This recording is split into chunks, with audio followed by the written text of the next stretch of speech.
दसऱ्यानिमित्त हा जो कार्यक्रम झाला तो पहिल्यांदा मंदिरातनं देव बाहेर आले, त्याच्यानंतर इथं ह्या बाजूला पूजन झालं, त्याच्यानंतर देवांची लग्न लागली, लग्न लागल्यानंतर लिंगाच्या मंदिराकडे तिथं पूजा झाली, नंतर वेताळ्याच्या मंदिराकडे पूजा झाली आणि त्यानंतर सोनं लुटण्याचा जो कार्यक्रम असतो दसऱ्यानिमित्त, हा आमचा दसऱ्याचा कार्यक्रम नवमीचा असल्यामुळे आज दशमी आणि नवमी एकत्र आलेली असते, त्यामुळे आमचा नवमीचा कार्यक्रम आज पार पाडलेला आहे।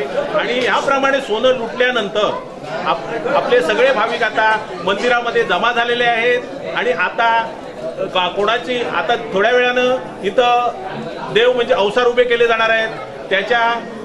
त्या अवसरांना काही कोणाची गाराणी असतील, काही कोणाचे प्रश्न विचारायचे असतील, ते आता थोड्या वेळात इथं सुरू होणार आहे आणि नंतर हा कार्यक्रम संपणार आहे।